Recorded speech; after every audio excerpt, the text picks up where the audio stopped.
So what's up, you guys? My name is Damian Shell, and I am a licensed funeral director for the state of North Carolina. I had a good friend of mine who actually did a video, inspired me to do one, and told me, you should do it, you should do it. And, my good friend, my sister, you know, Terry, told me I need to do this, so I'm going to do it. So, again, my name is Damian, licensed funeral director for the state of North Carolina, again, well, in the state of North Carolina. And I have been in the funeral business for about 14 years. I started when I was in high school. And what got me into funeral service was the passing of my grandfather back in 1999 when I was only 9 years old. I remember my mom coming in and telling me my grandfather had passed. And, at the time, 9, you think I would know people died, but unfortunately I didn't. So I was very unaware of what was happening. And so after going to the funeral home and going to the visitation the night before, I was asking my grandmother a lot of questions. I mean, just constantly was just asking. And so after the funeral and everything, I was so inspired at that age. It was really a month later, asked my grandmother, well, what's that job that they did for granddaddy? And she was like, well, that's what you call the undertaker. And I told her at the age of 9, I never forget it, in March of 99, I told my grandmother, well, I want to be an undertaker. And they laughed, and my family, snickered about it and said, oh, you'll change. Well, here it is, 20 years later, and I am still adamant about funeral service and love what I do. So just a little about what I plan on doing now is, again, my friend inspired me. I'm actually planning on creating a channel per se for morticians and funeral directors. I notice, a lot of times we are overlooked in the funeral service industry. And, there's not a lot of content out there for us to go to. So I thought it'd be good to try to start a mortician's blog and video type thing. And, the common name that we always hear at a service, some country areas use it when they do the mortician's brief. Well, that's what we're going to use as the name of the channel. It's called Mortician's Briefs. Mortician's Brief, which would, in essence, allow us to, network and get with funeral directors and see what the daily way of doing funeral business is, and to see what other people are doing, other owners, other individuals who are actually in the funeral service industry or want to be in it. We need to be able to see what's going on and just know who we're working with in the community. So just a little bit about me. Again, I've been doing this now for 14 years. I started at Russell's Funeral Home in Winston-Salem. And when I started after I seen Mr. Russell at the YMCA. I was working at the YMCA, and I told Mr. Russell my interest. He said, come to the funeral home. So I came, and surprisingly, I started as a car washer. So I started at the bottom in the basement washing cars. That's all I did. And so after washing cars, while I was in high school, I washed cars and actually was not on payroll or anything. So I was actually volunteering my time because I love funeral business so much and serving the people. And so washing cars, I took that as a wow, okay, I'm in here, okay, I'm learning this part of it. And this is where they started from. So I literally started from the bottom and worked my way up. So I went from washing cars to then finally going on funeral service. So people, see us driving those pretty Cadillacs. It took me a little while before I got to see a pretty Cadillac and drive it. So I didn't get to see the Cadillac. Matter of fact, the only time I didn't even get to move it when I washed it. Do y'all hear me?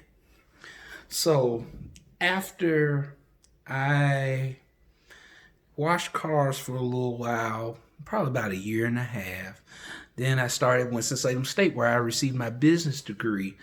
So I went to state, and I was still working in the funeral business at the same time. And so even though, I didn't go straight into mortuary school, I still had that passion, but I wanted to get other avenues of business and other things I wanted to do as I got older. So then after doing,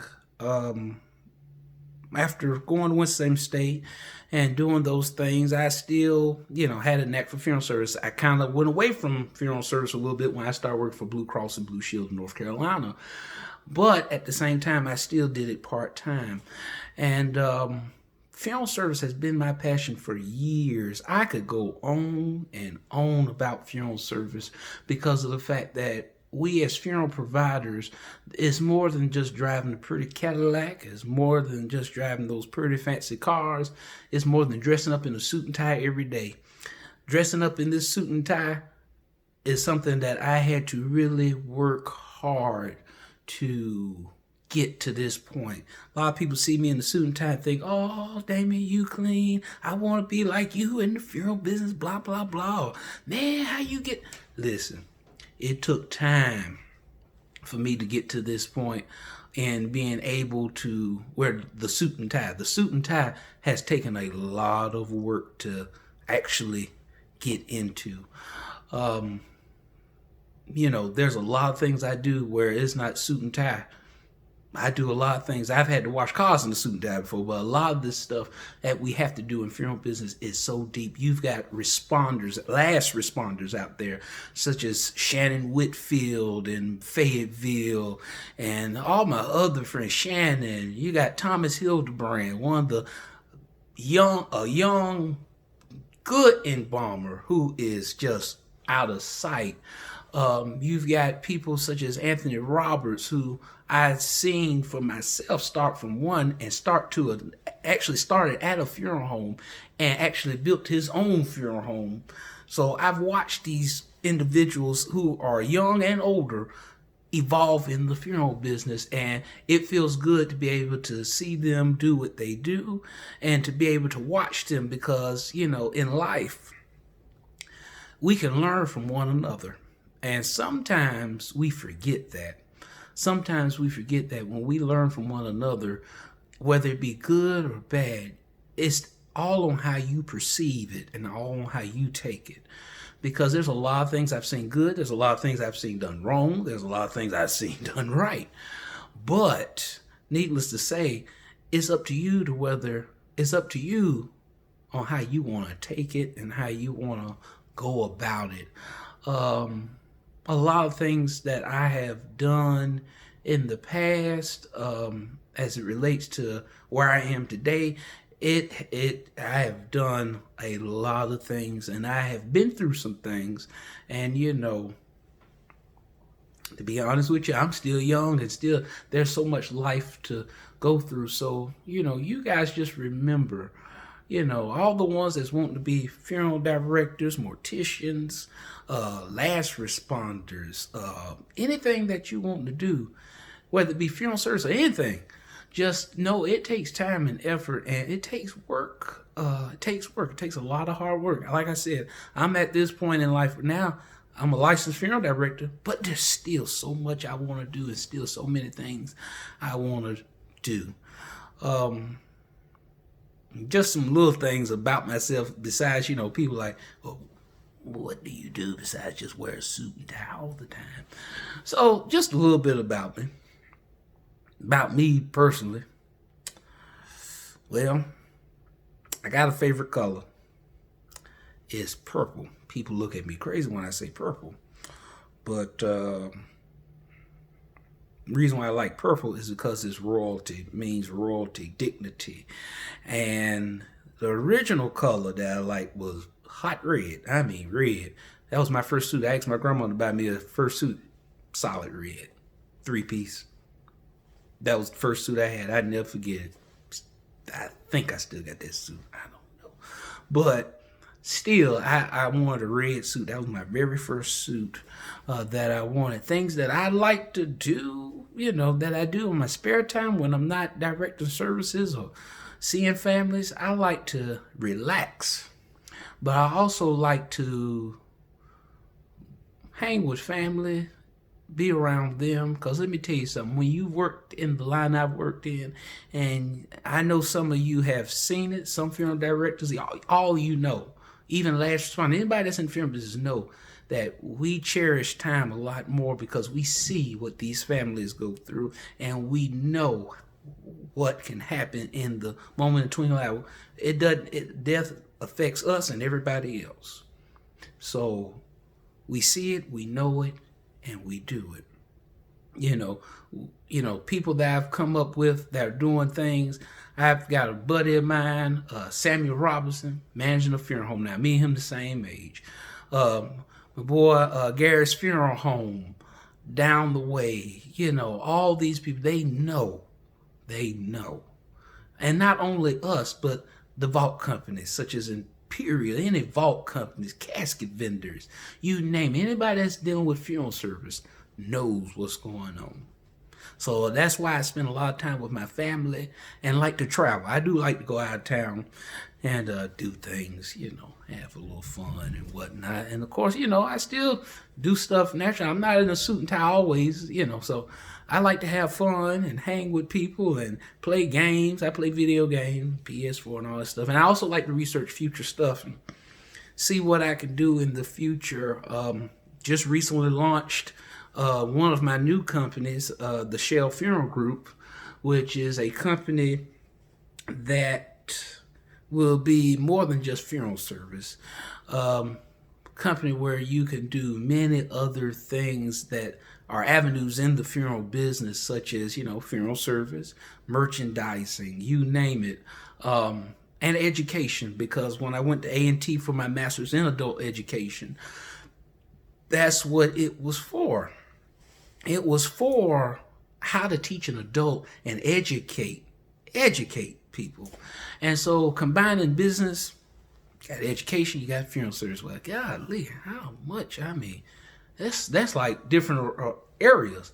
Well, helped me to realize that's called specialization, because of the fact that I took different areas and combined them to where now I know how to educate an adult, but I also know how to educate a grieving adult and how to guide them along the way to give them that extra service, to be able to instruct them and be able to facilitate to them how to carry out a service, or to be able to facilitate how to pre-plan a service.